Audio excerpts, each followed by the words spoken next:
Bonjour à tous, merci de nous rejoindre sur Kavi Média, le média du développement. Nos excuses pour ces minutes de retard. Bienvenue dans le scanner, votre émission de débat constructif sur le média du développement, votre rendez-vous de chaque matin quand il est 9h, de lundi au vendredi. Nous sommes jeudi et au menu de l'actualité de ce jeudi, tuerie lors des manifestations des 4 et 5 septembre 2021. Les parents des victimes s'activent pour que ces crimes soient punis et les acteurs cloués au pilori. Hier mercredi, ils étaient au tribunal de première instance de Dixine pour rencontrer le procureur de la République après ce TPI. À en croire leur compte rendu, le procureur Algassimou Diallo a pris l'engagement d'ouvrir des enquêtes sur ces atrocités qui ont endeuillé plus d'une famille. Justice boussole de la transition, ses parents s'attachent à cette promesse du colonel Mamadi Doumbouya faite à l'aube du coup d'État du 5 septembre 2021, mais obtiendront-ils gain de cause vu la lenteur dans des dossiers judiciaires en République de Guinée? Pourquoi aucune communication officielle des autorités sur ces cas de mort? Nous retrouvés à la case du départ. Ce sont tant de questions que nous essaierons de répondre dans cette émission. Le scanner. Et puis journalisme et éthique, la haute autorité de la communication a encore frappé quelques jours seulement après la suspension du journaliste Abdoulatif Diallo et de son site Dépêche Guinée. C'est Boukabari de l'émission Comprendre l'actualité de Sabari FM qui écope d'1 mois de sanctions. La décision est tombée hier soir. Il est reproché aux journalistes des propos sans preuve à l'endroit de l'association des pharmaciens de Guinée dirigée par Dr Manizé Collier, une suspension qui rallonge la liste des journalistes sanctionnés sous cette transition. Si le SPPG menace d'attaquer la décision de suspension du journaliste Abdoulaye Latif Diallo et de son site à la Cour suprême, il devra cependant accueillir avec beaucoup de regrets cette nouvelle suspension. Et falsification, falsification du décret numéro 0037 du 25 janvier 2023 portant nomination de hauts cadres au ministère des Postes, des Télécommunications et de l'économie numérique. Nous passons au scanner. Cette pratique peu honorable pour une transition qui prône la refondation quand le colonel Mamadi Doumbouya nomme un bandit à col blanc se permet de se traversir au Guinée. Pauvre Guinée, les vieux démons ont encore refait surface et la main du colonel commence à trembler. Tout sur cette combine digne d'un film hollywoodien. C'est dans notre dossier d'enquête avec Yaya Diallo. Et en bonus, nous parlerons de ce bilan macabre très élevé d'ailleurs du côté de la Libye suite aux inondations qu'a vécu le pays dans la nuit du 10 au 11 septembre 2021. On dénombre déjà plus de 3000 morts et des milliers de sans-abri. C'est le menu du jour. Installez-vous confortablement. Vous êtes dans le scanner. Dans un monde médiatique où la seule critique prospère, où les solutions sont voilées, le scanner de Kavi, comme la fossile du preux chevalier, écarte le rideau du nuage et laisse s'exprimer le soleil et la vérité. Le scanner, c'est l'émission du débat constructif. Le scanner sur Kavi Média. Dans un monde médiatique où la seule critique prospère, où les solutions sont voilées, le scanner de Kavi, comme la fossile du preux chevalier, écarte le rideau du nuage et laisse s'exprimer le soleil et la vérité. Merci d'être fidèle à nos différents canaux de diffusion. Kavi TV sur la 89.5 Kavi FM, sur l'ensemble synchronisé de nos médias, sur Facebook. Vous nous suivez grâce à notre page Flash Guinée Groupe Kavi Média. Vous nous regardez évidemment sur siaminfo.com, un site que je vous recommande vivement. Parce que si vous avez quand même besoin de dernières informations, passez voir, en tout cas faites un clic sur siaminfo.com et vous aurez toutes les dernières nouvelles, les dernières actualités avec l'équipe d'Amandouri de ce côté. Également, vous pouvez nous suivre via Kavi Média ou sur YouTube. Merci une fois encore de votre fidélité, les débatteurs de chaque matin qui m'accompagnent dans cette émission. Nous vivons ensemble cette aventure. Yaya Diallo, bonjour. Bonjour Abdallah et bonjour à tous. L'enquêteur en chef, il faut le dire. Gros dossier à débattre aujourd'hui, parce que je te vois avec, je sais pas, avec les documents. Aujourd'hui, tu as un mode on dit technocrate, parce qu'il y a trop de plis de documents aujourd'hui. Technocrate dans le journalisme. Allez, c'est compris. Ali Badara Akila, bonjour. Bonjour l'original des photocopies, bonjour à tous les auditeurs. L'ambassadeur de l'Axe, il faut le dire. Aujourd'hui, en mode très très décontracté, il faut le dire.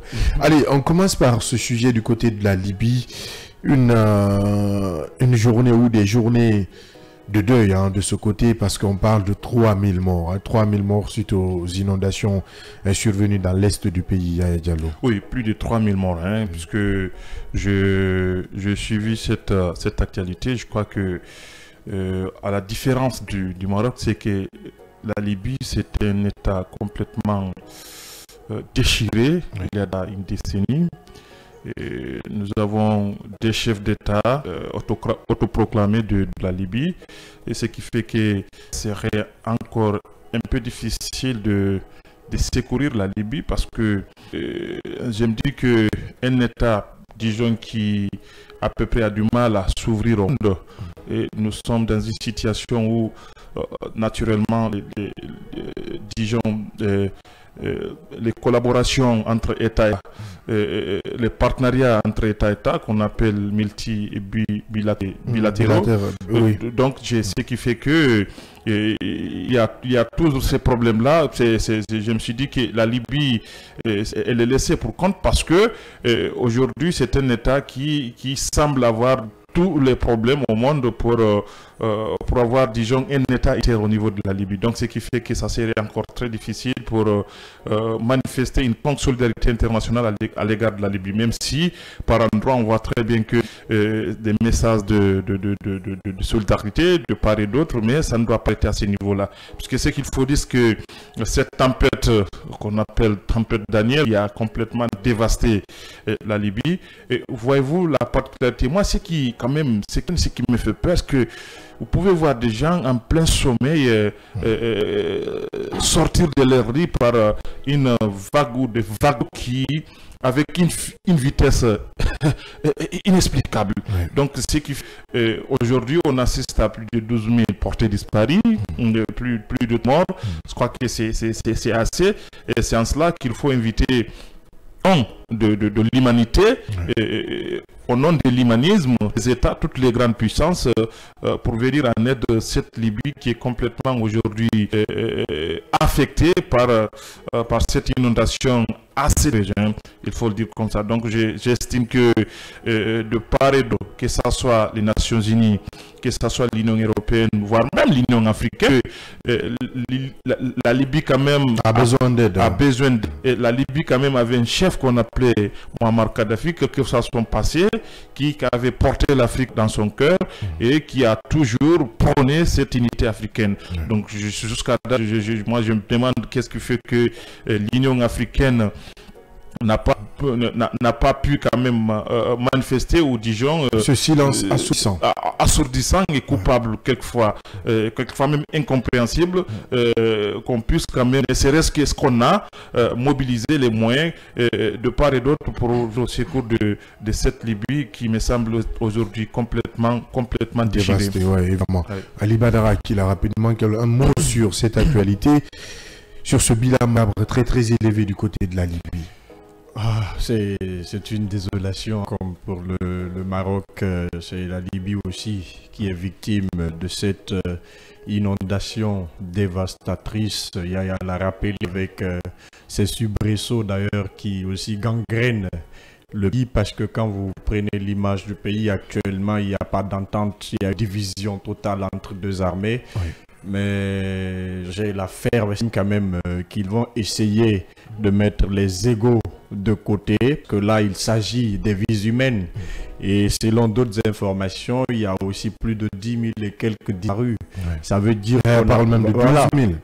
Voilà, ça veut dire qu'on a encore fini de compter les morts. L'État, surtout ces deux protagonistes, doivent essayer de mettre leur ego de côté afin que le peuple soit aussi satisfait, parce que là, ces cas de mort, c'est triste. Paix à leurs âmes, nos pensées déjà pieuses au peuple marocain, mais également au peuple libyen. Et nous demandons surtout de l'aide, hein, parce que c'est là le problème.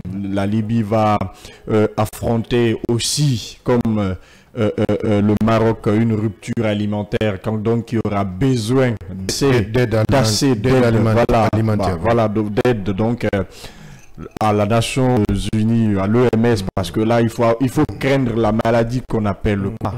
Quand il y a des inondations, surtout avec l'eau que j'ai vue faire tomber des maisons, ça demande assez d'aide. Ça demande côté surtout santé. Il faut qu'il y ait aussi une urgence de ce côté. Ouais. Paix à l'âme des personnes qui ont perdu leur vie. Mes sincères condoléances au peuple libyen, mais également au peuple marocain. En tout cas, toutes nos de ce côté, hein, c'est triste de voir nos compatriotes mourir à la sorte, mais il faudrait que l'État libyen prenne des responsabilités afin d'éviter ce genre de catastrophe, même si on peut les qualifier de catastrophes naturelles. Mais il y a forcément, hein, les inondations ont des causes un peu différentes selon les États. La Libye doit prendre, en tout cas les autorités doivent prendre à bas le corps cette situation. Sans transition, nous parlons de ce sujet tuerie lors des manifestations des 4 et 5 septembre 2023. Les parents des victimes s'activent déjà. Hier, qu'ils ont rencontré le procureur de la République près le tribunal de première instance de Dixine, Gassimo Diallo, qui a promis l'ouverture des enquêtes pour situer les responsables Ali Badara Kila. Aucune responsabilité ne sera tuée parce que nous vivons dans un pays où la vie humaine est banalisée, où les autorités ne prennent pas à bras le corps quand il s'agit surtout des citoyens des autres localités. Et j'ai vu ces familles, oui c'est vrai, elles sont victimes, elles ont besoin au moins d'un soutien côté justice, mais jusque-là, on dit que ça ne va pas prospérer parce que le procureur lui-même, il sait déjà quelles sont ces personnes qui ont été... Non, mais si... Comment le procureur peut savoir ceux qui ont tué? Il connaît ces personnes, ça n'a rien à voir. Mais il sait déjà... Le procureur est qui? Il sait déjà que ces personnes ont été commanditées. Et c'est les autorités du pays. Le ministre de la Sécurité, le directeur de la police, le haut commandant de la gendarmerie, ses adjoints, les personnes qui ce jour sont sorties des casernes. Il le faut, parce que moi je dis que ces familles peut-être vont payer leur mort, mais ça ne va pas prospérer. On n'est pas une première. Il y a combien de personnes tuées dans les manifestations? On parle de 31 personnes. 31 personnes. Est-ce que là le procureur a réagi? Parce que c'est dans sa commune. Attention. C'est dans sa commune. Ces familles n'avaient même pas... Attention. Mais je te dis attention. Pas d'attention. Dixine n'est pas la commune dans laquelle il y a eu des... Non, vous allez comprendre ce que je veux dire. La commune de Ratoma, on sait. Peut-être que juridiquement... Exactement. Le procureur n'a besoin d'attendre ses familles. En tant que procureur, en général, on n'a pas d'autorité humaine. Je l'ai dit déjà, assourdissant, ce silence coupable des autorités doit quand même... Pourquoi les autorités n'ont fait aucune communication officielle depuis de ces jeunes? On parle de 4 morts là, hein, selon un bilan officiel des forces vives. Mais côté gouvernement, aucune réaction depuis lors. Si ces familles prennent leur courage à bras pour aller en tout cas demander justice, c'est qu'ils croient quand même à cette justice. Foi à la justice. Elles ont foi à la justice. On doit juste avoir honte dans ce pays. Il ne faut pas qu'un jour on se regarde en chien-lit. Il faut que les gens qui nous gouvernent aujourd'hui sachent raison garder. Il faut qu'ils prennent leurs décisions, leurs responsabilités quand on se pose. Moi, je le dis encore que ces familles n'avaient pas besoin de venir rencontrer le procureur. Pourquoi? Il est de sa responsabilité. Pourquoi? Quand les personnes sont tuées dans les manifestations, il est de sa responsabilité de prendre toute une décision pour que justice soit faite. Mais si il reste dans son fauteuil roulant. Non, mais je finis. Je te comprends pas ce matin. Vous allez me comprendre. Ça, c'est obligatoire. Non, vous allez bien me comprendre. Qu'est-ce que le procureur de la République près le TPI de Dixine a fait? Non, puisque tu dis que le procureur était là, le procureur général qui doit s'occuper de tout ça. Il y a un procureur général de la République. Vous me l'appelez. Il y a un procureur général. Non, moi je comprends rien. Non, procureur général. Quel procureur l'a quitté? Un procureur du CNRD peut-être. Non mais oui.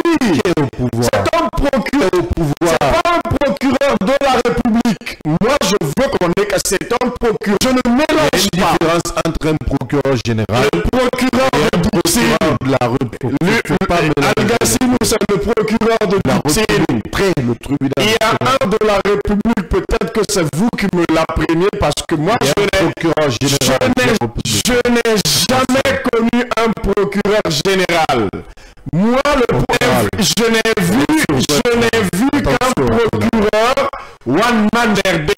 C'est quand il s'agit des citoyens qui s'attaquent au CNRD, qu'ils s'expriment, qu'ils ordonnent même des poursuites. Moi, je me parle de ce procureur. Parce que moi, je dis que c'est un procureur qui est là juste pour protéger l'image. Mais oui, non, j'assume. Attention. Non, j'assume. Puisque tu parles de j'assume. Général, attention. J'assume qu'il envoie 1000 pick-up devant. Je dis encore une... Non, si. Tu vas pas appeler ici. Là, je te perds. Je dis attention aux propos. J'assume mes propos. J'assume. C'est un procureur du CNRD. C'est un procureur. Il n'est pas là pour la République. Je le dis et j'assume. De passer à ces familles, je le dis encore et je le réitère. J'assume ma thèse. Il n'avait pas besoin de rencontrer le procureur de Dixine. Il y a eu des tueries dans les manifestations. Si nos autorités, elles étaient responsables, elles allaient déjà, prendre toutes les dispositions légales pour que justice soit faite. Mais malheureusement, l'humanisme a foutu le camp dans ce pays. Nous allons continuer à compter des morts et on va revenir pour pleurer nos morts comme si on est devenu un peuple qui n'a plus raison d'exister. C'est pourquoi je dis, le procureur, il revenait de sa responsabilité de s'engager, de prendre des décisions, accompagner ses familles. Il n'avait pas besoin d'attendre ses familles. C'est lui-même qui devait se déplacer pour accompagner ses familles afin que justice soit faite. Parce que ce qui tue aujourd'hui dans les manifestations continue de parodier dans la nature. Ces gens qui sont en train de pavaner dans la nature. Aucune sanction, aucune décision prise. D'ailleurs, au ministère de la Sécurité, c'est un silence cimetière. Au commandement de la gendarmerie, c'est un silence cimetière. Et vous avez vu au ministère de la Défense, c'est la même chose. Parce que les gens que moi j'ai vus sur le terrain, ce n'est pas seulement que des gendarmes ou bien des policiers, c'est aussi des bérets rouges, des militaires, s'il faut. Ce sont ces personnes-là qui détenaient parce qu'ils ont la gâchette facile. Pour une fois encore de plus, sortons de cette démagie. Que le procureur ne soit pas dans ce saupoudrage médiatique pour se faire plaire aux gens. Il pouvait le faire depuis. Ce n'est pas une première. Si ces familles sont venues, non. J'ai l'impression que Akila ne comprend pas. Je comprends bien. Peut-être que je suis incompris. Je suis incompris. On peut échanger. On va échanger. Je pense que tu ne comprends pas un peu le fonctionnement du système. Si. Le procureur de la République à lui seul ne peut pas prendre l'engagement sur lui d'ordonner de faire des injonctions. Mais plutôt, c'est le procureur général Yamoussa Conté qui a le droit de faire des injonctions pour que le procureur de Dixine, le procureur de la République près le tribunal de Dixine, puisse exécuter ces injonctions. C'est pourquoi j'ai du mal à comprendre ton raisonnement. Tantôt tu parles de procureur général, tantôt tu parles il n'y a pas de procureur général chez moi. Non mais attends. Non mais si, moi je parle du fonctionnement, je parle pas de ce que moi Akila. Je parle du fonctionnement de la justice. J'ai dit moi Akila. Peut-être Yaya connaît un procureur général. Moi je dis un procureur général. Moi Akila personnellement, c'est le procureur de Charles White et de la présidence. C'est un procureur général de la République. S'il était un procureur général de la République, on allait compter ses morts à tout moment. Il il n'y a pas de procureur général chez moi. C'est un procureur qui est là juste pour la forme, pour protéger les acquis du CNRD.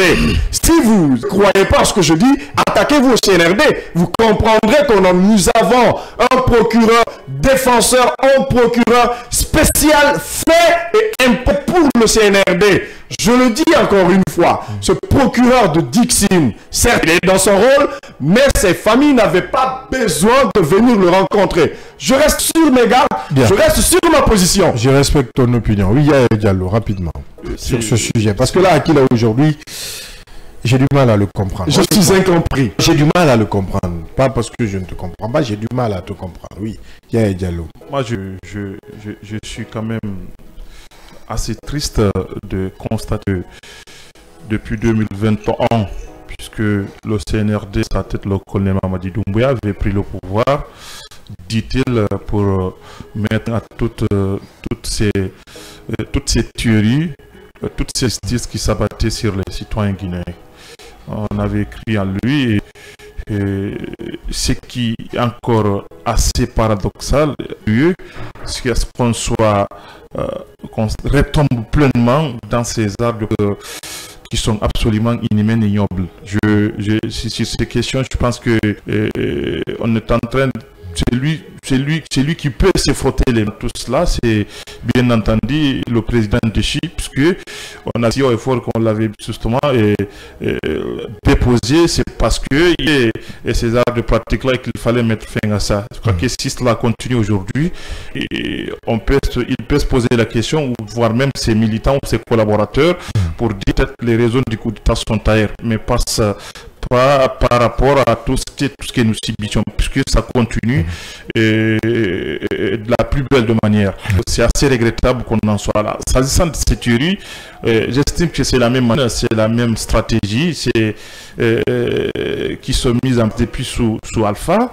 On tue sur l'axe, jamais on a pointé du doigt sur la responsabilité sur les commanditaires et les auteurs de Thierry. C'est assez important, parce que la chaîne est assez longue. Nous avons là-dedans le ministère de la Sécurité, qui quand même a la responsabilité directe du maintien de l'ordre sur toute l'étendue du territoire national. Nous avons le commandement de la gendarmerie, qui aussi a sa responsabilité. Et ce qui est assez curieux dans cette situation sous l'OCDE, c'est que à tout bout de champ, on assiste à la réquisition de l'armée, et cela, je crois que c'est le ministre de l'administration qui prend toute sa responsabilité de produire un communiqué qui est sous-valide à la RTZ pour, réquisitionner l'armée. Donc sur cette question, je crois que la responsabilité elle est tellement étendue. Enfin, c'est une responsabilité tentaculaire, plus au sommet de l'État, sans pour autant parler le silence coupable du premier responsable, en l'occurrence le colonel, puisque à mon avis, s'il n'a pas voulu que cela passe, eh bien écoutez, on pouvait s'arrêter au niveau de la première victime, on pouvait diligenter des enquêtes et mettre main sur ces principaux responsables. On n'en est pas là, et c'est parce que simplement c'est une impunité encouragée par les nouvelles autorités. Je crois qu'on ne peut pas passer par mille chemins. On continue à tuer en moins de 2 ans. Aujourd'hui, nous sommes à plus d'une trentaine de personnes qu'on a assassinées. Je crois que c'est assez. Et dans cette situation de justice, on ne peut pas quand même faire la promotion de la paix. C'est-à-dire que c'est assez contradictoire pour eux-mêmes qui chantonnent sur tous les toits, tous les jours, s'agissant de cette promotion de la paix, de la cohésion sociale. Au même moment, on assiste à des tueries par endroit dans la République. Or, nous sommes dans la République, nous sommes dans une nation, nous voulons d'ailleurs, même si cette question peut se poser la question, sur ces concepts nation que nous voulons et que nous brandissons à tout bout de champ. Donc, j'estime qu'il appartient au colonel de prendre sa responsabilité. Il faut lui dire qu'on peut gouverner sans pour autant qu'on assiste à ces arts de tuerie. On peut gouverner si on veut très bien. C'est vrai qu'on ne peut pas avoir l'unanimité autour de ça, mais on peut quand même minimiser et naturellement ces arts de tuerie, parce que c'est ce qui occasionne les tensions, c'est ce qui occasionne les récriminations. Donc ce qui fait que naturellement, si on segmente ou disons on encourage ces arts de pratique et naturellement on crée des frustrés et c'est ce qui fait que nous assistons à ce qu'on appelle l'instabilité politique. On assiste à des manifestations intempestives. Par rapport à la démarche, est-ce que le fait que ces parents de victimes partent rencontrer le procureur de la République près du tribunal de Dixine est un fait qui est condamnable? Non. Moi, je ne suis pas en train de dire qu'il y a de leur droit. Parce que ce qu'il faut rappeler, qu'est-ce que le procureur peut, si on le saisit, peut saisir, c'est tout ce qui se passe. Oui. Les familles pouvaient le faire et pouvaient ne pas le faire. Il appartient à sa responsabilité de déclencher l'action publique. Voilà. Donc, je crois que c'est des soraux. Je ne vois pas de mauvais œil que les différentes familles allaient à leur tour porter leurs préoccupations en ce qui concerne les auteurs de ce tuerie-là. Je crois que c'est sa responsabilité qui est engagée, mais je ne joue pas au prophète de malheur, mais je pense qu'il est assez petit d'en faire. C'est qui peut... assez petit. Absolument, c'est quelque chose qui n'est pas mal. Je ne peux plus voir le bout du tunnel. Je suis patient avec ma conscience. Je sais très bien qu'il peut avoir la volonté, il peut avoir toute la volonté possible pour diligenter les enquêtes. Si au plus haut sommet de l'État, il n'y a compté là, je crois que il va se buter à des obstacles et il ne veut pas beaucoup attention, il va même laisser ce gel là-bas. Donc j'estime que oui, mais c'est ça. Le procureur Simon Diallo, le procureur Algassim Diallo, j'ai la ferme volonté qu'il peut ouvrir des enquêtes, mener à bout cette affaire. Ça, c'est ma réponse. Je ne doute, c'est ce que je suis en train de dire, pas de sa moralité. Je ne doute pas de sa moralité. Nous savons très bien magistrat aguerri. Nous savons très bien que c'était magistrat averti, c'était magistrat compétent, mais là on parle de l'indépendance et on parle même de l'architecture du fonctionnement de l'État aujourd'hui dans notre pays. Nous sommes d'une transition et je pense que à un certain niveau il y a de Algassim là. D'Algassim, c'est ce qui rend des justices, c'est ce qui rend des décisions de justice qui sont incontestables. C'est ce que je suis qui appartient à une transition qui a rattrapé le système d'Alpha Condé. Il manque aujourd'hui. Ah, ça c'est beau de l'entendre. Mais oui, Alpha Condé te manque. Il me manque. Ah là là. Mais il me manque. Alors là, c'est un revirement de situation. Pas revirement de l'entendre. Pas revirement de situation. Pas revirement de situation. Tu étais sur le front. Mais là, tu étais sur tous les manifestations. Je me demande pourquoi même on a éjecté Alpha Condé dans le fauteuil présidentiel, parce que ceux qui sont venus font pire. Celui qui est venu, c'est un élève d'Alpha Condé. Il était dans le système. Mais si, il est l'élève politique d'Alpha Condé. C'est un fils spirituel, un légionnaire bien bâti qui est venu prendre le pouvoir, éjecter le RPG, maintenant qui continue de faire la même chose, même pratique. Mais qu'est-ce que vous voulez? On se rappelle quand même de Kindia. C'est vraiment étonnant qu'il a le dise, hein. Il me manque, hein. Voilà, il me manque. C'est étonnant. C'est étonnant. Je pense que tu n'as pas le même sentiment. Non mais écoutez, Alpha ne me manque pas. Si écoutez, il faut qu'on soit je suis rassuré. Allez, Alpha ne peut pas manquer parce que si nous sommes dans une transition aujourd'hui, c'est parce qu'il y a un Alpha qui s'est entêté pour se cramponner au pouvoir et faire un troisième mandat. Je crois que tout est parti. Le troisième mandat n'a pas été le problème à tout ce que nous voyons. Tout est parti là. Je vous fais comprendre une chose. Dans chaque coup d'État, il y a ce qu'on appelle l'opportunité. L'opportunité, c'est qu'il y a un troisième mandat, et un troisième mandat qui a mal passé, avec son cortège de malheur, de mort, d'arrestation et tout, vous pouvez imaginer, parce que vous êtes en Guinée. Eh bien, la situation sociopolitique est tellement, disons, complexe. On était dans une crise assez aiguë, vous le savez très bien. Et je crois que c'est dans ce cadre-là que le CNRD a profité pour prendre le pouvoir. Bon, on était dans une incompréhension politique très avancée. la déchirure sociale était de tel point qu'on est arrivé à un moment où c'est devenu assez difficile disons, de se comprendre ce pays-là. Puisque Alpha, tout ce qu'on est en train de vivre aujourd'hui, c'est le chef orchestre de tout ce qui est division dans notre pays. Moi, je ne peux pas, en aucun cas, régler son départ. Ce que je regrette aujourd'hui, c'est qu'on avait un jeune colonel qui, quand même, avait pris le pouvoir le 5 septembre et qui avait promis les Guinéens de mettre fin à toute cette situation que nous avons vécue sous l'ère d'Alpha. Donc, je constate que on est en train de vivre autre que ce qu'il nous a promis, et c'est là où se trouve tout mon regret. Et j'estime que le colonel, et je suis de ceux qui pensent que jusqu'à date, il est de bonne foi, sauf qu'aujourd'hui, il est encore, puisqu'on reviendra sur ce décret-là, qui est falsifié, il est encore très mal, très mal, disons, entouré. Jamais. C'est qui fait non, que... jamais. On ne polémique pas. Le colonel n'est pas très mal entouré. Je ne suis... Non.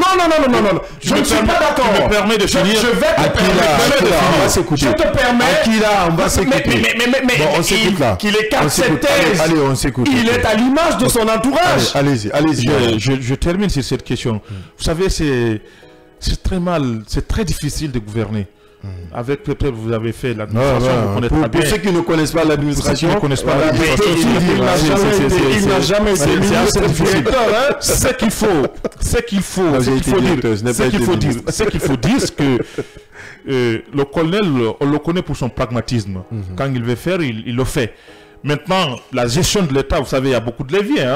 Dans le cadre de gestion de l'État, il y a assez de leviers. Maintenant, si vous prenez des hommes de confiance, vous les mettez à des leviers assez importants, disons, au niveau de l'État. Si ces gens-là ont d'autres ambitions, peut-être même de vous nourrir vous-même, parce que c'est cela, en réalité. On a vu Alpha, après son départ du pouvoir, il avait dedans contre certains de ses proches, qu'il considérait comme étant les principaux responsables de son départ pour une raison ou pour une autre. Donc c'est pour autant dire que il faut interpeller encore une fois le colonel. Tout ce qui se passe dans notre pays, on n'en a pas besoin, parce que ça y va avec l'unité de notre nation, ça y va avec, disons, la cohésion sociale, et ça y va même avec l'avenir de notre pays. On ne peut pas continuer quand même, puisque nous sommes une république, qu'on continue à tout bout de champ d'assister à des assassinats injustes et injustifiés, et que juste maintenant là, à moins de 2 ans, nous sommes à plus d'une trentaine de personnes qu'on a et qu'on soit incapable de nous désigner qui est responsable de cela. Si on est incapable de nous dire, ça veut dire tout simplement que de l'autre côté, on cautionne cela, et je crois que là, le premier responsable, c'est bien entendu le premier. J'ai comme l'impression qu'en Guinée aujourd'hui, il est important de faire les études de droit, parce que sous cette transition, les avocats, ils ont du pain sur la planche. Là, il faut le dire, il y a le procès des massacres du 28 septembre, il y a des arrestations ça et là, il y a la criée. Vous voyez, même il y a certains avocats qui ont jusqu'à 4-5 dossiers, 6 dossiers. Moi, j'ai fait beaucoup de temps du côté de la cour d'appel, de ce côté où se tient le procès aujourd'hui, parce que ce tribunal a été délocalisé. C'est un tribunal de Dixine délocalisé à la cour d'appel de Conakry. Mais de ce côté, on a des avocats qui ont tellement de dossiers qu'ils sont submergés. Submergés parce qu'il n'y a plus d'avocats. Il est important aussi de faire des études de droit, parce que j'ai l'impression que le droit ne marche plus en Guinée. Le droit marche en Guinée. Non, le droit ne marche plus. Si vous n'avez plus confiance, vous n'avez plus foi en la justice, c'est que le droit ne marche plus. Le droit marche en Guinée. Le droit marche en Guinée. C'est plutôt ceux qui aujourd'hui incarnent cette position se sont volatilisés. Moi, j'espère que les pouvoirs sont distincts. Parce que là, il y a le pouvoir législatif, le pouvoir exécutif et le pouvoir judiciaire. Ces pouvoirs-là ne sont aucunement reliés. Il faut avoir cette indépendance. Quand on prend les magistrats, après la chute d'Alpha Condé, ce sont ces mêmes personnes qui étaient devant le colonel Mamadi Doumbouya. Oui, on a suivi ce mea culpa. De passage, vous avez suivi ce qu'il dit. Oui, ce mea culpa. Et aujourd'hui, comparez le régime d'Alpha à celui de Mamadi Doumbouya. Vous comprendrez que rien n'a filtré, il n'y a eu aucun changement. Oui. Nos universités, ceux qui ont suivi les formations, parce qu'on dit souvent qu'ils ont suivi de près cette formation en droit, nos universités nous ont formé des honteux Oui. Non, oui, non, c'est clair. Attention, non, Akila. non, mais c'est nos attention. universités. Attention, non, Akila. Non, aujourd'hui, je m'assume, hein. Voilà. Nos universités. Mais si tu ne t'assumes pas, ça peut Voilà. Nos universités nous ont formé des gens qui ne devaient pas être là où ils sont aujourd'hui. Ce n'est pas un mérite. Parce que si vous prenez cette transition, ça forme la façon par laquelle... On a fait combien d'années? Mais c'est une transition. C'est une transition. On peut pas tout mettre sur la tête. Pour finir, c'est une transition grabataire. Bien. C'est clair. Je sais que tu allais le dire. Voilà. J'aime trop ça. Aucunement, il faut dire qu'est-ce que nous avons du point de vue formation et compétences. Nous avons beaucoup de juristes, beaucoup d'avocats et beaucoup de magistrats qui sont assermentés, assez compétents. Ce qu'il faut questionner, c'est leur intégrité, c'est leur, disons, c'est leur intégrité morale. Et je crois que c'est assez important qu'on questionne sur cette question et leur probité morale, pour ainsi dire. C'est là où se trouve toute cette situation. Quand vous prenez, je prends juste un exemple, la composition de l'ancienne cour, de l'ancien conseil constitutionnel ou la cour constitutionnelle, j'estime que cette cour était composée quand même des juristes ou des magistrats qui étaient assermentés, assez compétents. Je crois que maintenant, dans la pratique, on a constaté des juristes assez piètres parce qu'il n'y a pas ce qu'on appelle l'intégrité morale et la probité morale. C'est ce qui manque au cadre guinéen dans l'ensemble. Du point de vue formation, nous en avons. Les universités continuent de former. On en a assez. Nous avons vu ici, on reviendra sur le CAPA. Oui. On en a assez de gens. Bien. En ce qui concerne ces magistrats qui en ont tellement de dossiers et qu'ils ont du mal, ces avocats, je vais dire, ils ont du mal à écouler un certain nombre de dossiers. Tous ces magistrats ou tous ces avocats ont ce qu'on appelle des cabinets. Ils ont des cabinets, ils ont recruté des jeunes stagiaires qui sont autour d'eux. Ce sont là certains qui font le véritable boulot. J'ai des amis qui sont là, qui sont dans certains cabinets. C'est des stagiaires, c'est eux qui s'en occupent. Disons, certains avocats, ils ne font que valider un certain nombre de dossiers. Donc, ce qui fait que si ils sont submergés par un certain nombre de dossiers aujourd'hui, c'est parce que, et ça revient sur cette question qu'on est en train de nous dire au niveau du certificat d'aptitude à la profession d'avocat, oui, qu'il y a des volontaires, qu'il y a manifestement des gens qui ne veulent pas qu'il y ait certains admis, oui. Parce que ce qu'il faut souligner dans l'administration, c'est qu'on a malheureusement dans ce pays-là, les cadres guinéens, ça ne date pas d'aujourd'hui. S'ils ont quelque chose en commun, c'est la méchanceté. Ils sont assez méchants. Hein. Les réalités sont quand même palpables et visibles. Nous, on va aller avec la réaction de certains téléspectateurs qui nous suivent via notre page Facebook Flash Guinée, groupe Kavi Média, que je vous suggère vivement. Mohamed Alix Diallo, Ali Badara, qui met des cœurs pour Ali Badara. Je comprends un peu, suite à ça. C'est Ali Badara, il est unique à lui-même. After Work Fitness, salut la team, particulièrement à mon bro. Merci de ce côté. W. Abdoulaye, bonjour Kavi Média, je suis beaucoup intéressé de vos analyses, il écrit dans cette émission et j'émets une pensée positive à mon cher monsieur, il est devenu en plus monsieur Akila Badara, l'ambassadeur de l'Axe, il s'est compris, excellent saut. Bonjour Koto Abdallah, bonjour spécial Ali Badara Akila, à mes parents de Holo. La Guinée est malheureusement un pays d'injustice et surtout la population est traitée comme des objets et des marchandises avec lesquels le colonel et son clan continuent à bénéficier. Boubacar Sow, fidèle inconditionnel de Kavi Média depuis Dakar, merci pour votre fidélité. BWB Abdoulaye qui revient, je suis désolé pour l'état sonore de votre fréquence. Bon, et nos techniciens sont en train d'effectuer des travaux de ce côté. Toutes nos excuses pour cette qualité sonore un peu dégradante. Mais ce sera réglé au cours même de cette émission. Ibrahim Adine Camara, félicitations à la team Scanner. Merci Ibrahim Adine. Nicolas Sakouvogui, fidèle auditeur de cette émission. Bonjour à tous. L'écoute est très favorable du côté du petit bateau, malgré la mauvaise qualité sonore. Ce que nous allons corriger tout à l'heure. Je vous souhaite très bonne émission, excellente journée. Merci de ce côté Nicolas Sakouvogui. Mamadou Aliou Diallo qui écrit félicitations à vous, merci pour votre fidélité. On continue toujours avec cette émission. D'abord une transition, on ouvre cet autre dossier puisqu'on parle de plusieurs sujets. Aujourd'hui c'est le jeudi enquête, nous allons ouvrir cette inquiétude, hein, moi je vais l'appeler comme ça, la suspension des journalistes qui s'enchaînent avec la HAC. C'est tout à l'heure, après cette courte pause. Dans un monde médiatique où la seule critique prospère, où les solutions sont voilées, le scanner de Kavi, comme la fossile du preux chevalier, écarte le rideau du nuage et laisse s'exprimer le soleil et la vérité. Le scanner, c'est l'émission du débat constructif. Le scanner sur Kavi Média. Dans un monde médiatique où la seule critique prospère, où les solutions sont voilées, le scanner de Kavi, comme la fossile du preux chevalier, écarte le rideau du nuage et laisse s'exprimer le soleil et la vérité. La hache de la HAC continue de hacher, il faut le dire, des journalistes s'enchaînent, les suspensions ne s'arrêtent plus. Après le journaliste Abdoul Latif Diallo et son site Dépêche Guinée, c'est notre confrère Boukabari qui écope d'une sanction d'un mois. La nouvelle est tombée hier soir au journal télévisé de la RTG, la télévision Meria et Diallo.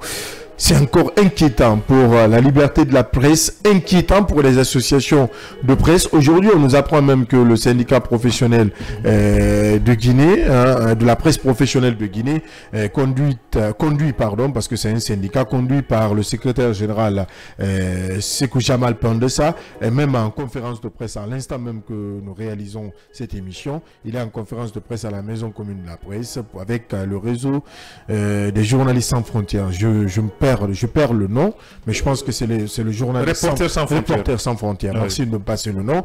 Reporters sans frontières, parce qu'il y a cette inquiétude. Hein.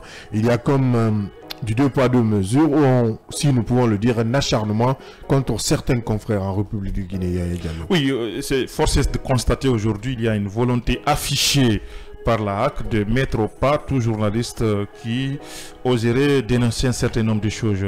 Moi, j'analyse l'évolution de cette situation, le processus de ces suspensions, quelquefois même incomprises.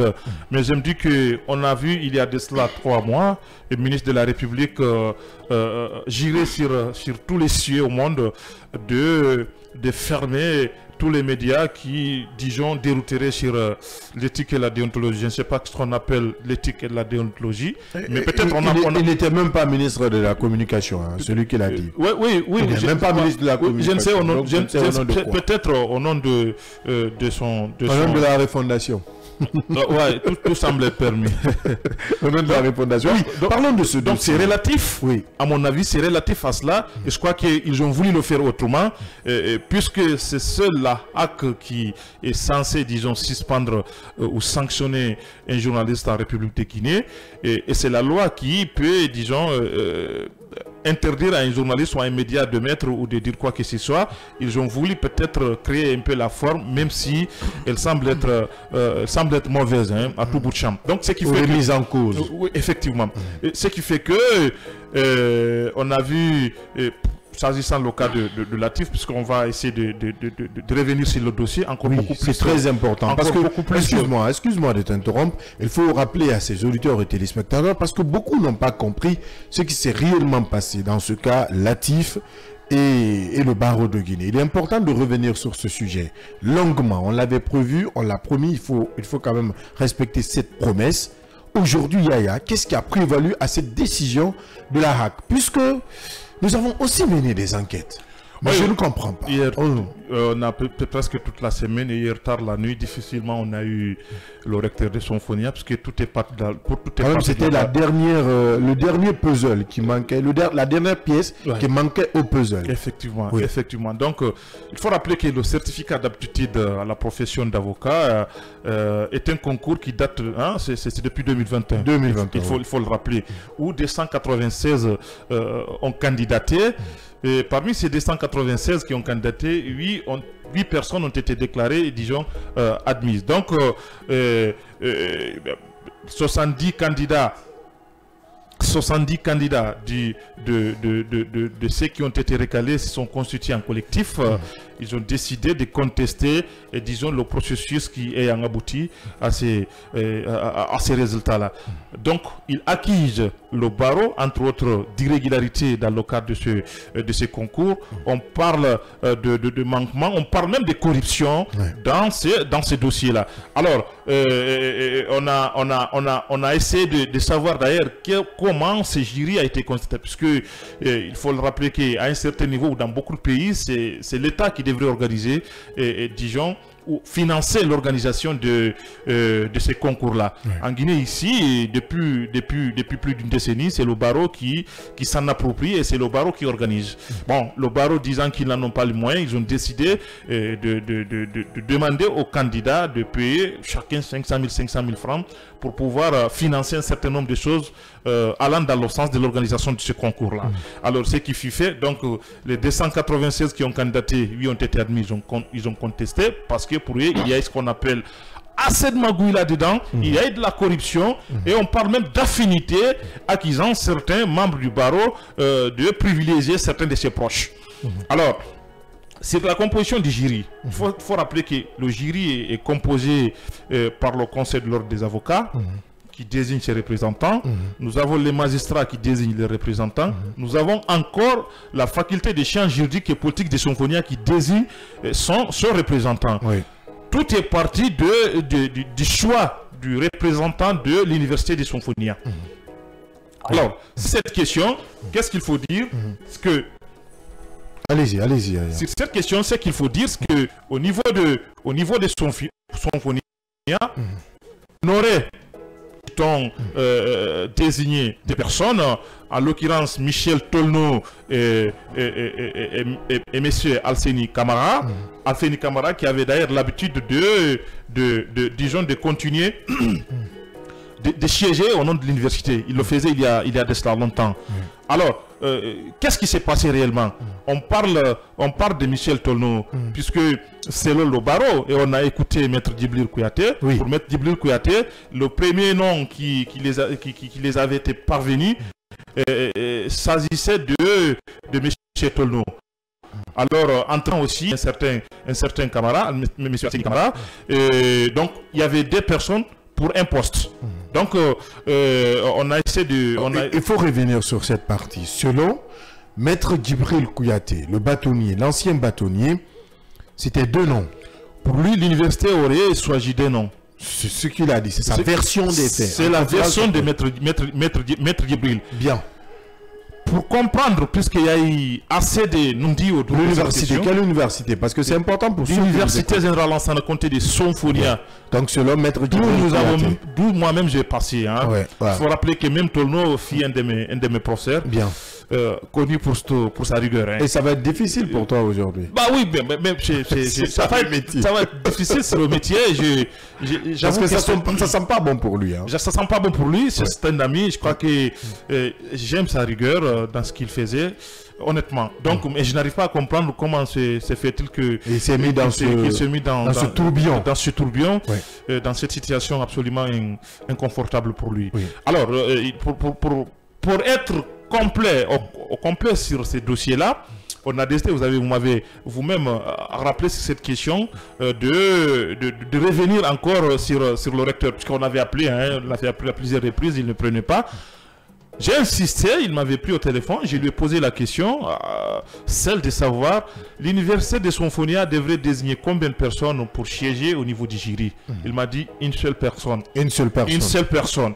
J'ai reposé la question. Et pourtant, le barreau nous a dit que vous aviez désigné des personnes, ce qui a été assez difficile pour le barreau de choisir un. Il a insisté avec un ton chèque, il faut le rappeler, l'université de Symphonia n'a désigné que M. Alseni Camara. Comment Tolno s'est-il retrouvé dans cette affaire, Yaya Diallo? Je l'ai relancé pour savoir comment M. Tolno s'est-il retrouvé dans cette situation. Il m'a dit sans embase que M. Tolno s'est auto-désigné pour être là-bas. Avec la complicité de qui? Je n'en sais rien. Mais pourquoi, si Tolno s'est auto-désigné, comment est-ce que le barreau a pu accepter cette candidature de M. Tolno? c'est là où se trouve toute la question. Parce que dans le récit de Maître Djibril Kouyaté, il disait qu'on avait réussi pour un premier temps le nom de M. Tolno, mais nous, le barreau, on ne voyait pas cela de mauvais œil parce que M. Alseni Camara aurait siégé pour beaucoup d'années au nom de l'université de Symphonia.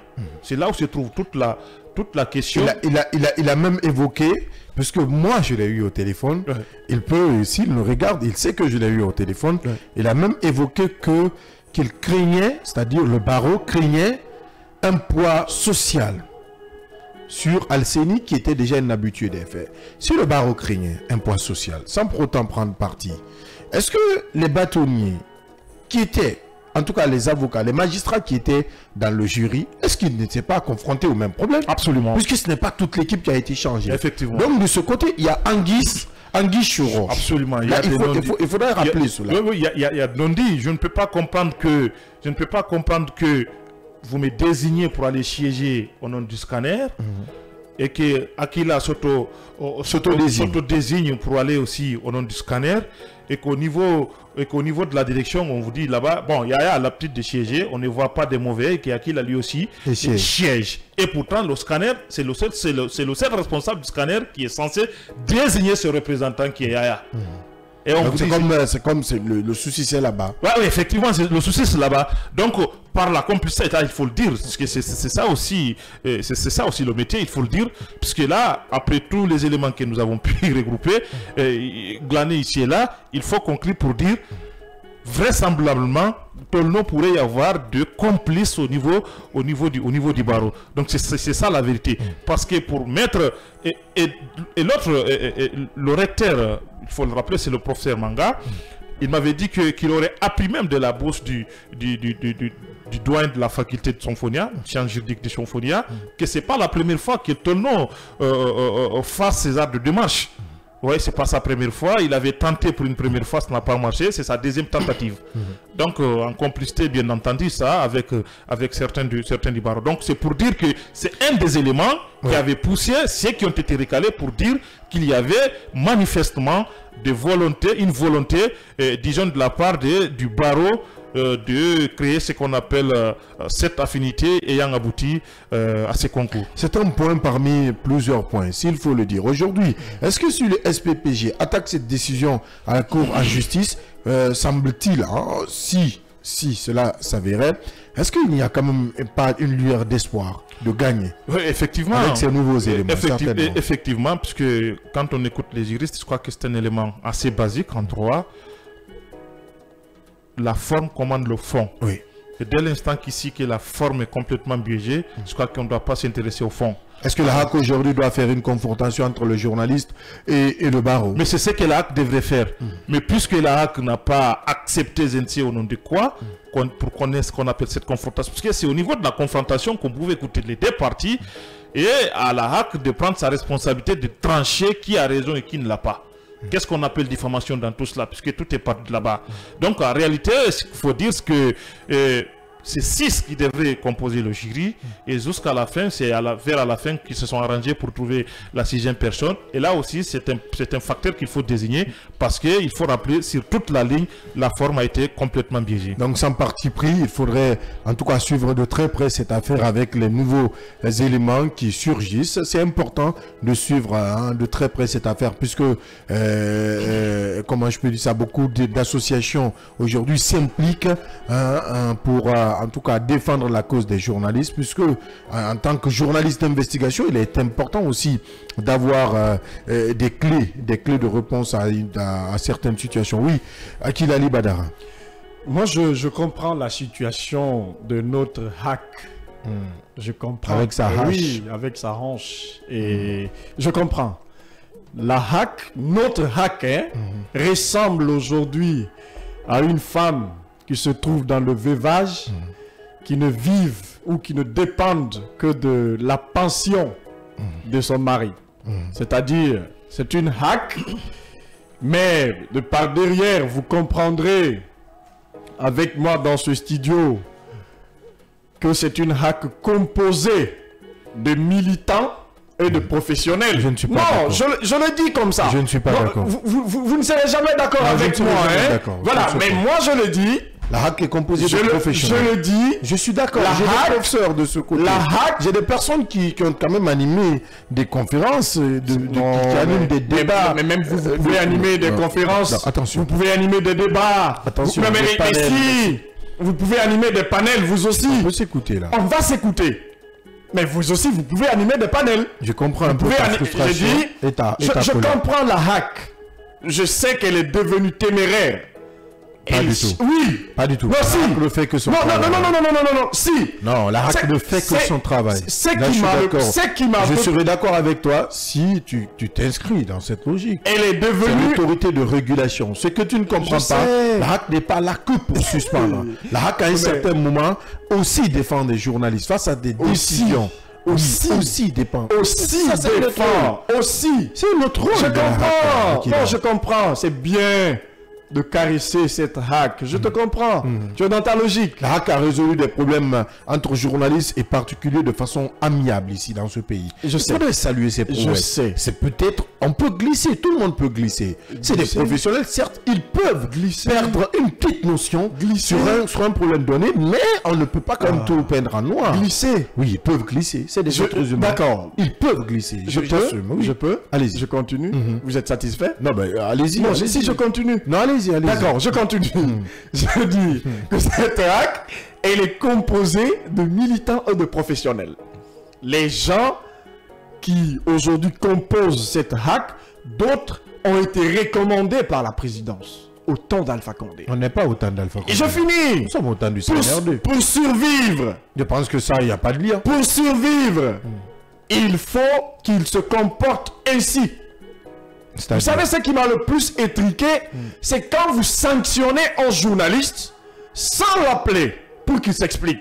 Ben, ça a été le cas avec Mfale Kilavogui. Voilà. Ben, ce n'est pas la première en Guinée. Vous savez, la personne qui représente cette institution, on sait déjà que c'est une personne qui est citée dans de tes dossiers. Non, je reste là. Je ne vais pas aller loin. Je ne dévoile pas. Volet-là, je ne dévoile pas.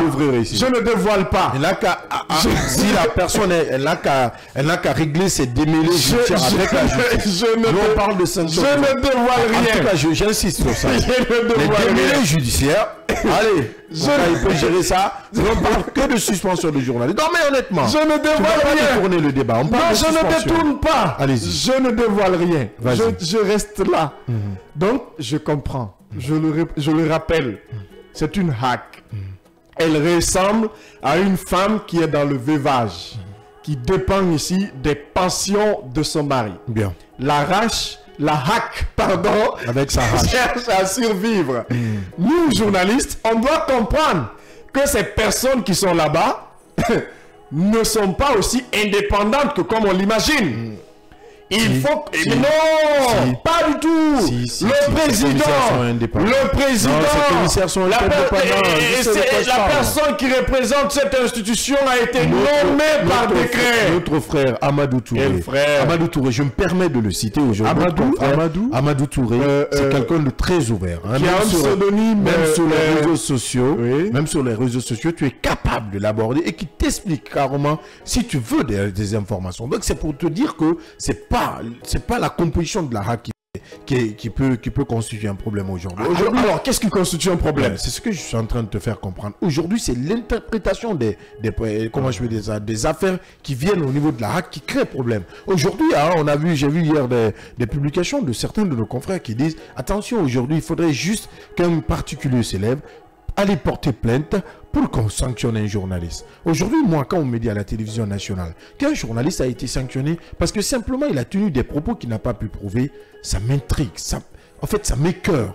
Là, ça touche à ma dignité parce que je suis journaliste. Moi, normalement, si je dois dire un propos à l'antenne, il faudrait que j'ai des preuves de ce propos. C'est pourquoi dans le scanner, on prend tout notre temps. Tout notre temps pour avoir tous les compartiments d'une affaire. Nous ne sommes pas des juges. Est-ce que ce journaliste... Non, je ne parle pas de Latif, je te parle en général. Voilà, mais non, Hier, tu as suivi un peu ce qui a été dit. Je ne suis pas la RTG. Dans la suspension de notre ami... Je ne suis pas la RTG. Dans la suspension de notre ami Boukabari, tu as suivi. Je ne suis pas la RTG. Si tu avais je suivi... lis les articles sur les sites d'information. Si tu avais suivi... J'allais peut-être ramener la vidéo à la réalisation, mais je n'aimerais pas qu'on se mette au nom du principe de confraternité. Ils l'ont interpellé. Mais sinon, oui, ils l'ont interpellé. Il est parti à la HAC, il s'est rendu. Ils l'ont écouté selon la HAC. Il a dit qu'il ne détenait pas de preuves. J'insiste, hein, selon la HAC, qu'il ne détenait pas de preuves. Pour un journaliste, c'est jouer sur ta dignité.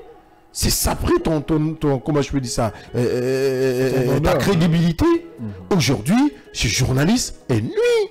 Parce que là, officiellement, au cours d'un journal télévisé, on te dit que tu as avancé des propos dont tu n'avais pas de preuves. Mais attention, aujourd'hui, Bouka, il peut finir avec sa suspension. Mais cela va rester éternellement sur sa conscience. Donc, ça écœure tout journaliste. Mais attention, s'il y a des recours à faire, on peut aller à la Cour suprême. Comme l'a déjà dit le syndicat. C'est Jamal Pendessa, hier on l'a rencontré, j'étais en compagnie de Yaya. Il dit c'est simple. Si un journaliste, tu es suspendu, tu estimes que tu es dans ton rôle, comme l'a fait Abdou Latif, tu fais une conférence de presse, tu l'organises, tu lances ton cri de corps, tu attaques la décision à la justice. Si la HAC n'a pas raison, vous verrez que cette justice existe. Une fois encore, quelle justice? Je crois en cette justice. Quelle justice? Et si on attaque le dossier, que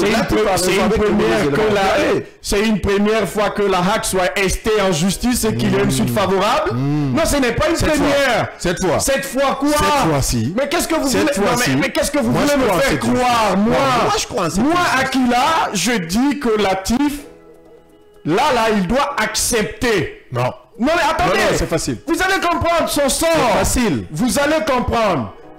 Quelqu'un qui est nommé par décret, une institution où on doit organiser des élections pour au moins désigner le représentant. Si cette personne est nommée par décret, vous estez son institution en justice. Vous pensez que vous aurez une suite favorable? Si. Et vous me parlez d'ailleurs de quelle justice? Si. De quelle justice? La justice que... Combien de journalistes ont été bâillonnés dans ce pays? Non, je ne parle pas de bâillonnement. Non mais je finis. Mais la HAC, cette HAC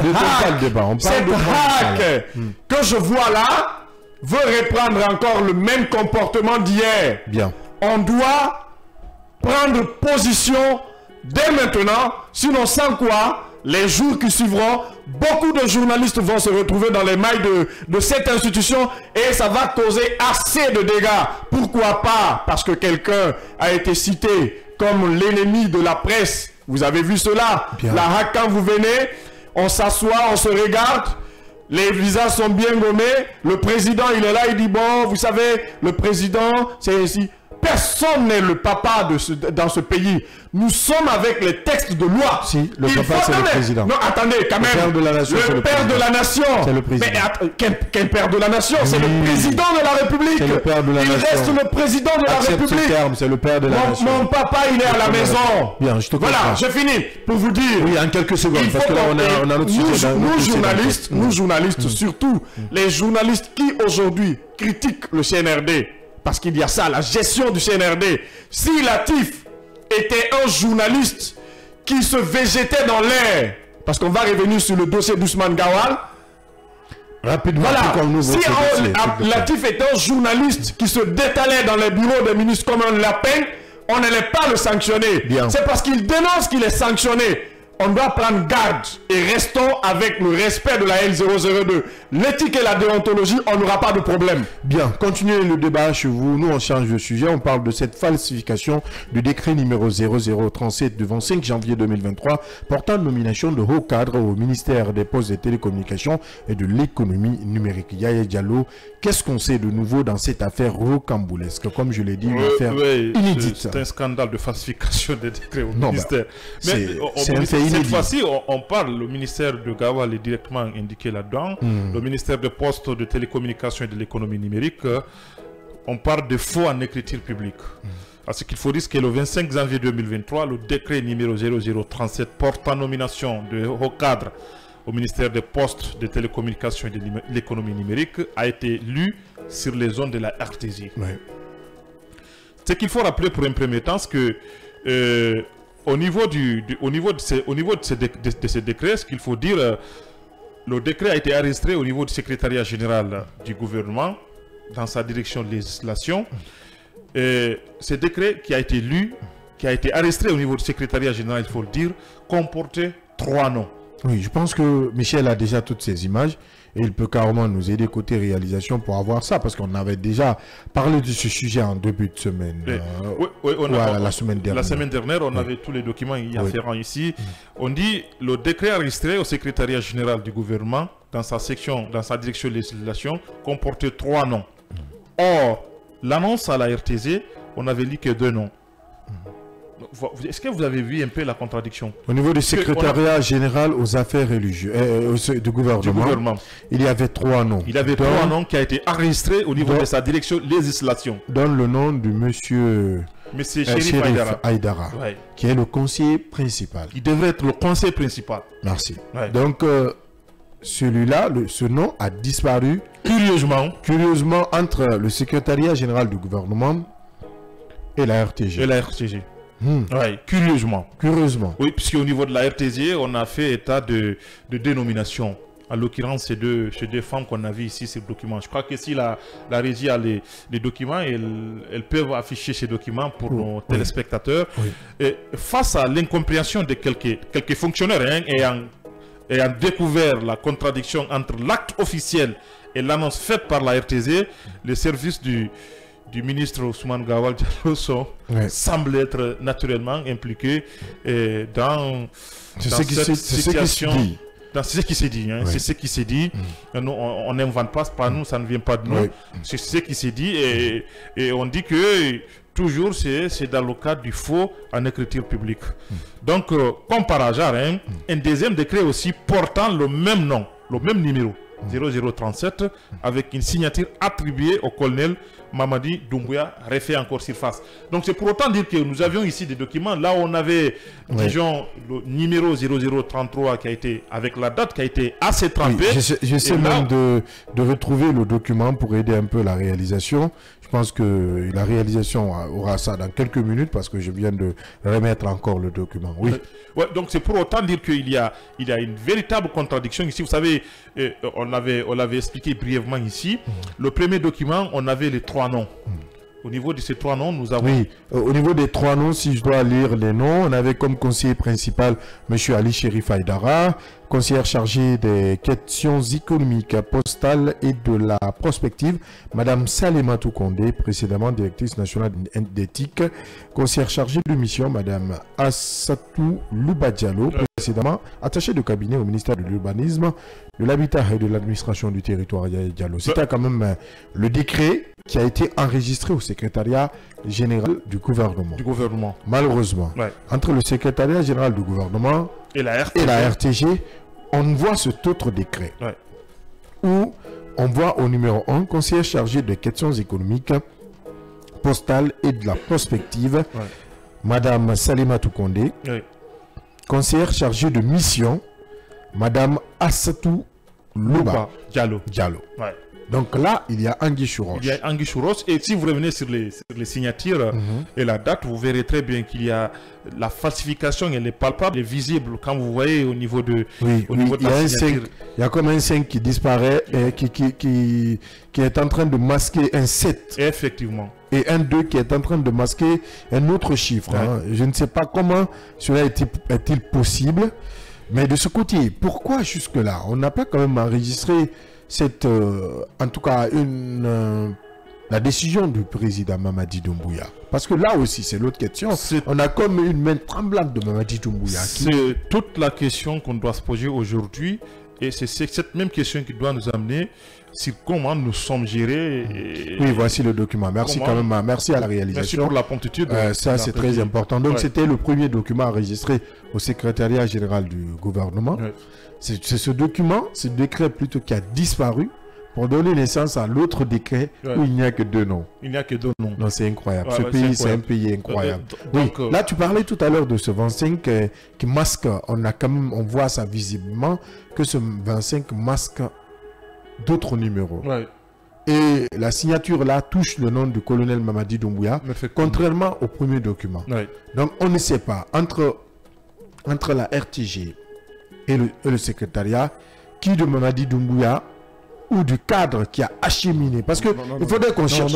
Non, mais la RTG. Tu peux m'écouter? Non, tu peux d'abord m'écouter parce que c'est important. Je dis entre la RTG et le secrétariat général du gouvernement, qui du colonel Mamadi Doumbouya ou de celui qui a acheminé le document a changé. Ouais, peut-être ça peut être ça aussi. Oui, c'est un peu cela. C'est l'hypothèse qu'il faut poser. C'est l'hypothèse qu'il faut poser. Et est-ce qu'il y a un système aussi numérique qui je sais pas, ça peut être aussi un transfert numérique. Évidemment. Tout cela. Moi, la question qu'il faut se poser, quel était le niveau d'implication du ministère ou du ministre des Postes et des Télécommunications dans le cadre des choix ou des propositions de ces nominations? Parce qu'on m'apprend que M. Chérif Aïdara, évidemment, en poste, il est à son poste au niveau du ministère des Postes et Télécommunications. Oui, il est là-bas, il y travaille. Donc, malgré que son nom n'a pas été cité à la RTG, mais il y travaille. Donc, aujourd'hui, il est important de situer les responsabilités. Ouais. Parce que sous Kiridi, il a quand même été accusé des mêmes faits. On dit que quand Kiridi prend un décret du palais du peuple, du palais Mohamed V, ou de Sékou Touré, pour se rendre à la RTG, qu'on constate deux fois des changements. Il a été accusé. Je reste ferme là-dessus. On dit qu'il a été accusé de cela. Parce que jusque-là, il n'y a pas eu de preuves palpables qui l'impliquaient. Maintenant, aujourd'hui qu'on se retrouve dans la même situation, est-ce que le colonel Mamadi Doumbouya, avec l'Agence nationale de lutte contre la corruption, c'est une forme de corruption? La NLC reste quand même, comment je peux dire ça, bouche cousue face à ce problème. On a Charles White qui est tellement submergé par des magistrats qui n'a même pas vu ça passer. Et quand même, c'est le Charles qu'on a connu. Aujourd'hui, il est important d'alerter. Nous, on ne dira pas dans ce studio que c'est Ousmane Gawal Diallo et son département qui serait derrière ce acte. Je ne peux le dire, je ne peux le confirmer. Mais ce que je peux confirmer est que celui qui a pris ce décret du secrétariat général du gouvernement jusqu'à la RTG doit être interpellé. C'est aussi simple. C'est aussi simple pour savoir qui avait... Non, c'est aussi simple. Hein? C'est très simple. Si on veut naturellement la manifestation de la vérité dans tout cela. Mais ce qu'il faut rappeler, c'est que c'est quand même assez gravissime. Pour une république. C'est quand même assez gravissime. Qui prône la refondation. Qu'on puisse sous l'ère du CNRD, avec tout ce qu'on est en train de nous raconter, de nous vanter la refondation, au nom de la refondation, que le président puisse s'entourer de bandits qui peuvent oser falsifier, disons, sa signature. Donc c'est pour autant dire que c'est pourquoi je le disais ici, on a assisté ici à de cas morts, c'est regrettable. Mais si on n'arrive pas à identifier un tel cas, mais je ne pense pas qu'ici on pourra justement nous dire ici qui peut, on va nous dire ici qui serait responsable de cet acte, encore une fois, assez déshonorant pour notre République. Parce que ça va au-delà du colonel Doumbouya, ça va au-delà de ce gouvernement. C'est vous et moi, c'est Akila, c'est tout le monde. En République de Guinée, ici, on est capable, on a tellement ici des bandits à col blanc qui sont spécialistes de tout ce qui est falsification, parce que c'est cela aussi, hein, le cadre guinéen. On est arrivé à cette situation et qu'on soit incapable, jusqu'à maintenant, là, c'est quelque chose qui date il y a de cela, hein, depuis belle lurette, hein, depuis le 25 janvier, c'est pas aujourd'hui. Donc on soit incapable de situer les responsabilités, de cacher cela et de casser complètement cela. Si on ne le fait pas, ça veut dire qu'aujourd'hui il y a un véritable mythe autour de ce qui se passe au niveau de la présidence au niveau d'un certain nombre de ministères. Il y a véritablement une véritable cacophonie, une véritable dichotomie, et je pense que là, si le colonel ne prend pas sa responsabilité, tout semble être permis au nom de la refondation. Oui, Akila Ali Badara. On n'est plus dans la refondation, on est dans une réformation. Oui, la correction décrétale après la correction institutionnelle, c'est place à la correction. Non, c'est place maintenant à la correction décrétale. Oui, parce que le secrétariat général, honnêtement, le secrétariat général du gouvernement, je le rappelais ici l'autre fois, jusque-là, refuse toute responsabilité. Allant dans le sens de falsifier. Celui qui a pris le courrier du secrétariat général à la RTG, on doit l'interpeller. C'est simple. Non, mais on doit l'interpeller. Attendez. Non, mais on doit l'interpeller. Attendez. Je te dis que celui qui a pris du secrétariat général à la RTG, on doit l'interpeller. Non, on doit l'interpeller, c'est simple. Le mytho, si on veut crier... Non, mais sérieux. Si on veut... Le mytho, il est connu. Qui est le mytho? Non, mais le mytho, il est connu. Tu vas le dire. Hein. Ce bandit à col blanc. Tu vas le dire. Ce bandit intellectuel. Tu as cette poudre magique. Non, je finis. Non, mais honnêtement. Mais, vous savez, ce pays, il arrive tellement. Le décret du président de la République, sa signature, falsifiée, imité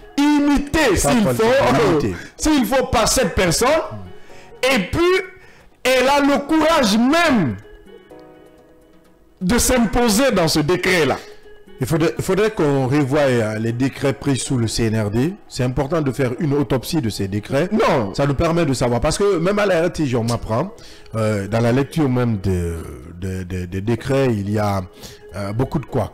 On m'apprend, je dis bien, on m'apprend qu'il y a beaucoup de couacs. Donc il est important qu'on ait chaque fois des documents physiques pour nous-mêmes à le revoir. Parce qu'on donne certains noms, on ne cite pas certains noms. Moi j'apprends les derniers nommés, hein, le clan Makale Souma, notre sœur, Lolo Makale, hein, c'est-à-dire il y a des noms qui n'ont pas été cités mais qui ont été nommés. On parle de notre cher ami qui faisait cette émission éducative du côté de la RTG, école guinéenne, quelque chose comme ça, qui a bénéficié d'un décret. Mais quand même, dans le décret, je n'ai pas entendu son nom, je n'ai entendu que le nom de qui? Makale, de notre cher ami Oscar et tant d'autres, mais lui, je n'avais pas entendu son nom. Je ne sais pas si c'est moi qui n'avais pas bien entendu, mais on m'apprend que sur le décret, il y a son nom. Donc il est important, si c'est un décret, de lire tous les noms, hein, parce que là, ça évite carrément toutes ces zizanies autour de qui a signé, qui a falsifié, qui a changé de nom.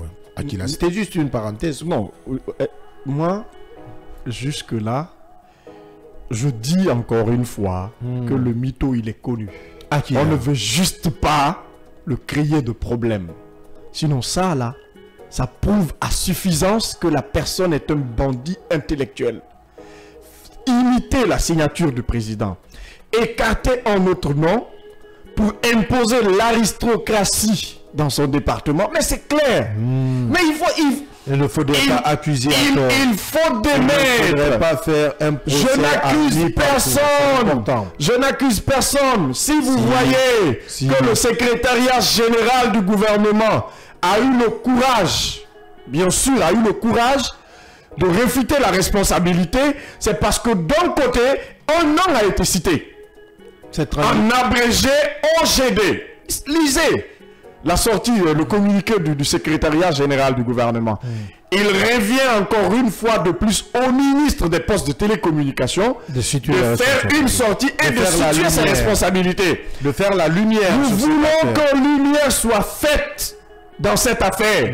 Mais je n'ai pas espoir. Oui, je n'ai pas espoir parce que bien. Je n'ai pas espoir. Si, parce que vous avez parlé de Charles White. Oui, c'est le ministre de la Justice. Qu'est-ce qu'il va faire? Il est en train d'être... Il est secoué d'abord par les magistrats. Voilà, qu'est-ce qu'il va faire? Quand il va finir avec l'AMG, il aura oui, pour quelque chose à ajouter. Ce qu'il faut signaler, c'est que, hormis Ousmane Gawal, le secrétariat général, et tout le circuit qui sont impliqués, qui est impliqué, disons, dans cette situation, ce qu'il faut signaler aujourd'hui, ce qu'il faut noter, c'est cette délinquance administrative. Voilà. Ça, c'est quand même... tu n'es pas tendre. Non, mais il a raison. Non, aujourd'hui, tu n'es pas tendre. Il a raison. C'est assez grave. Moi, je pense que... Et là, c'est l'autorité même du colonel qui est menacée. Et nul ne sait depuis le 5 septembre combien de décrets ont été falsifiés ici. Parce qu'à un certain niveau... c'est pourquoi j'ai appelé à ce qu'on fasse l'autopsie des décrets. C'est important. C'est assez... Puisque, pour reprendre un peu Akila, c'est le coutou-coutou. Chacun veut avoir son parent, chacun veut avoir un proche. Il faut faire flèche de tout bois pour avoir un de ces éléments là-dedans. Donc, le colonel prend un décret, il signe, et bien, il y a des individus qui ont le courage de dire, ben non, on impose tel, on enlève tel, on met tel. Et je crois que nous sommes dans cette situation. Et ça en dit long assez sur ces carences qui caractérisent, disons, cette gouvernance du CNRD. Je crois qu'il faut avoir le courage de le dire. Et je pense que le colonel devrait quand même balayer tout cela. S'il ne le fait pas, je crois que ça, c'est des signes annonciateurs d'une situation assez désastreuse. Hein. Je me rappelle, à quelques mois de la prise de pouvoir par le CNRD, j'avais quand même écrit un édito pour essayer de la place en disant attention, laissez nos mamans vivre, revendre faire leur petit commerce. Nous savons que vous êtes des clans, vous serez abattus par le système, absorbés par le système. Aujourd'hui, je suis dans le regret de le dire. Mamadi Doumbouya, le colonel, le jeune colonel qui était tant chuchoté, est en train d'être absorbé par le système. Non, il est pris en otage par le système. Ce que vous devez comprendre, le système, ce n'est pas des hommes. Le système, c'est un fait que vous trouvez dans l'administration. Donc vous devrez soit vous adapter à ce fait ou combattre ce fait.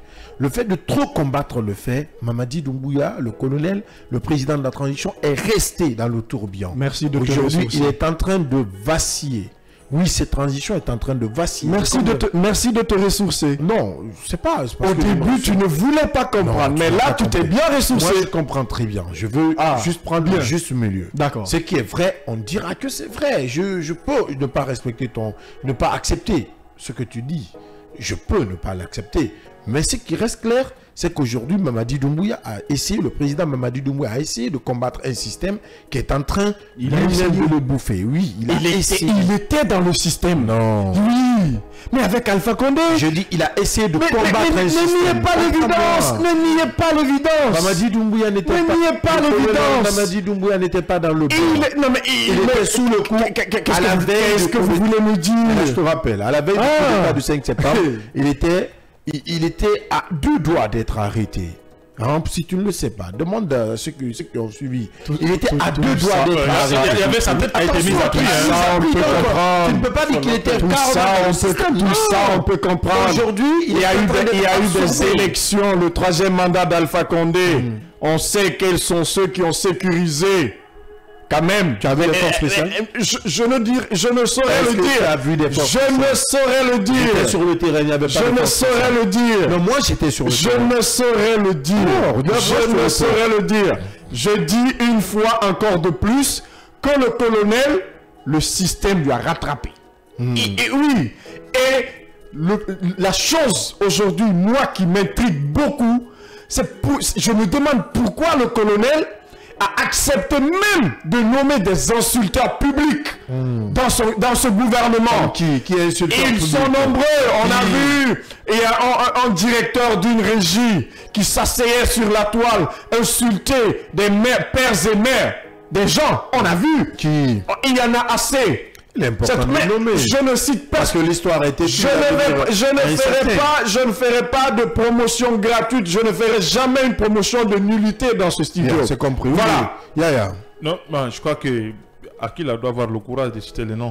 Non, je ne cite personne. C'est basique. Je ne cite personne. Ouais, parce que là, je ne cite personne. On est assez confus. Mais vous le connaissez plus que moi. Non, moi je connais. Vous le connaissez plus que moi. C'est lui à qui tu fais allusion, il n'insultait pas. Il dénonçait pas. Il dénonçait quoi? Il faut faire la différence.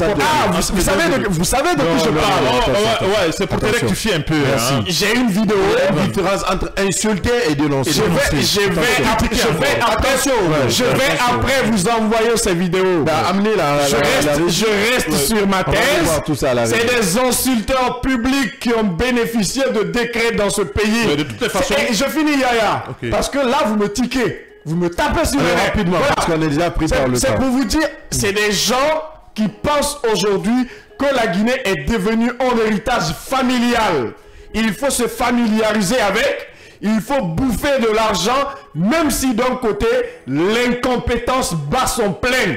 Pour vous rappeler, dans cette même administration, il y a des directeurs qui n'étaient que de simples organisateurs de Miss et Master. Ça veut rien dire. C'est des gens compétents. C'est des gens qui ont été recommandés. Ça veut rien dire. Vous, Abdallah. Non, ça veut rien dire. Vous, Abdallah.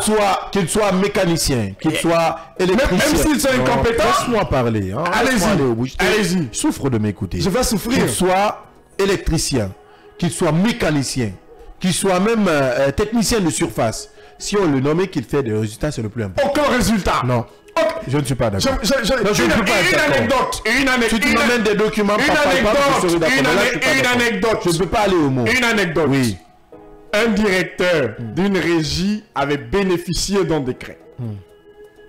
il y a un ex-ministre d'Alpha Condé qui était son grand. Le jour où le décret est sorti, il a appelé ce dernier avant de venir en Guinée pour lui demander le poste là, est-ce qu'il y a l'argent là-bas? C'est pas un non, je finis. C'est pas un argument. S'il vous plaît, laissez-moi finir. C'est pas un argument. Tu viens travailler pour avoir de l'argent. Ne me mettez pas à mal avec les auditeurs. Non, je te mets pas je mal. finis. C'est pas évident. Je finis. Oui. Deuxième question. Grand. Tu sais, moi, avec ma vie d'organisateur de culture et autres ici en Belgique, ça va me poser problème. Une personne lui a été recommandée que je tais le nom. Aujourd'hui, il travaille avec cette personne. Voilà, quel est le problème? Je finis, s'il vous plaît. Non, mais quel est le problème? Je finis. C'est pour vous dire encore une fois de plus que l'incompétence est décriée dans cette administration. Tu es en train de faire un débat de Non, je ne fais pas. Je veux pas te laisser. C'est vous qui le dites. Non. C'est vous qui le dites. Tu me diras par exemple. C'est vous qui le dites. On va aller pas à pas. Tu me diras par exemple à l'OGP sur 1 milliard débloqué sous Alpha Condé ou mobilisé sous Alpha Condé, sous le CNRD, il n'y a que 500 millions. Je te dirais que tu as raison. C'est vous qui le Mais dites. je ne peux pas dire que les relations qu'il partage avec l'un et l'autre, moi ça c'est pas mon problème. Ça n'a rien à voir avec des relations. Ça n'a rien à voir avec des relations. Non, ce qui est important, c'est que sur la compétence des uns et des autres dont Akila est en train de faire allusion aujourd'hui, c'est vrai qu'on en a besoin puisqu'il y a un certain nombre de postes dans l'administration. On a besoin de jeunes gens qui sont compétents. Pourquoi? Parce qu'on a besoin d'avoir des résultats. C'est en cela. Maintenant, en ce qui concerne de ce qui a été certain bien avant qu'il soit dans l'administration, je crois que c'est quelque chose qui, à mon avis, qui est insensé, à mon avis. Ce qui est important, Accepter de collaborer avec les livreurs de pizza de l'Europe. Ils vont vous bouffer dans ce pays. On te dira que les mêmes personnes. On te dira aussi qu'il y a des gens ici, ils n'étaient que des simples journalistes. Oui. Mais aujourd'hui, un journaliste comme Abdallah, il est compétent. Non, mais c'est pas le problème. Ils sont compétents. Je comprends. Oui. Non mais sérieux. Non mais sérieux. Révérend sur l'incompétence. Il y a de l'incompétence dans ce gouvernement. Je prends juste un exemple pour autant dire. Nul ne conteste la compétence et le professionnalisme du jeune de Mandian Sidibé. C'est un grand journaliste. Personne. Mais il nous a dit défendre. Il nous a dit ici, il nous a ici sans embase que lui il est un vigile. Oui. À Paris. Non mais je suis déçu. Est-ce que cela remet encore sa compétence? Je prends l'exemple. Cela remet encore sa compétence. Je suis déçu. Je prends l'exemple sur un ministre sous Alpha Condé. J'ai lu le nom et vous faites carrément, vous-même faites le lien. Le ministre Moustapha Naïté, je m'excuse de le citer. Moustapha Naïté a fait des programmes, mais il n'a pas fait des progrès à la tête des départements qu'il a dirigés. Non, il en a fait. Si, dans son histoire, parce qu'il est suivi par des bonnes personnes. Je l'ai suivi. Il me dit que lui, il a tellement galéré en Europe qu'il a été aussi vigile. Mais ça n'a rien, ça n'a pas affecté son résultat. Aujourd'hui, qu'on sorte du passé des gens, qu'on les évalue sur ce qu'ils font. Et d'ailleurs, même si on creuse, si on devait creuser sur le marché des gens, même certains qui sont... Même le premier responsable, si on devait creuser, à qui la sera dit? Absolument. Le premier responsable, c'est à qui la devait creuser. C'est pourquoi c'est important. Je reconnais en lui un ancien bodyguard, tout simplement. Je vais t'expliquer son histoire. Donc, on oublie le passé des gens, qu'on les évalue sur des résultats. C'est important. Il n'y a pas de résultat. Parce que le Guinéen, il se base sur ton passé. Il n'y a pas de résultat. Pour définir ton avenir. Il faudrait sortir de cette option aujourd'hui. Donnons la chance à la transition. Il n'y a pas de résultat. C'est vrai qu'il y a beaucoup de ratés. Mais donnons la chance à cette transition de réussir. Nous sommes des journalistes, nous sommes des lanceurs d'alerte. Nous ne devons pas nous inscrire dans des débats qui puissent quand même pousser la population à ne plus croire à cette transition. Là, je ne veux pas. Il n'y a pas de résultat. Nous sommes sur un média de développement. Nous devons encourager le développement. C'est très important. Moi, jusqu'à preuve contraire, je crois à cette transition. S'il y a des tares, on va les dénoncer. Mais je n'accepterai jamais de fouiller dans le passé de quelqu'un pour évaluer son futur. Jamais. Moi, je ne joue pas au Cassandre. Je suis de ceux qui pensent qu'il y a au sein de ce gouvernement, au niveau de l'administration de la transition, des gens qui sont assez incompétents. Il y a des incompétents et c'est là, c'est dans l'ordre naturel des choses. Aux États-Unis, ça existe. En France, partout ça existe. Ce qui est important aujourd'hui, c'est que les gens qui sont nommés ici, qui puissent produire des résultats et qu'on essaye de minimiser tout ce qui est corruption. On a même dépassé. S'ils sont compétents, c'est qu'ils ne sont pas patriotes alors. On a déjà dépassé le temps imparti, donc nos excuses à la direction des programmes. Quelques minutes crignotées, indépendamment de notre volonté. Merci Akil Ali Badara. Merci Yaya Diallo. Je vous en prie, Abdallah. Merci à l'équipe technique du jour, à la réalisation Michel Ouamounou, production Alpha Taïbou Silla. Oui, nous pensions à Alpha qui est un peu souffrant. Nous le souhaitons prompt rétablissement. Infographie Gabré et Traoré Ibrahim, Hassan So, Vabako Ivogi, Melika Sitaoutaï, que Robert Kourou a été à la régie télé, à la régie radio. Kandé Sankon nous a accompagné en compagnie de Mamadou Diallo, le tout chapeauté par nos directeurs Omar Diallo et Idiba. Merci pour votre fidélité. Restez en compagnie des programmes du groupe Kavi Média, le média de développement. On se reprend demain, même fréquence, avec des sujets d'actualité.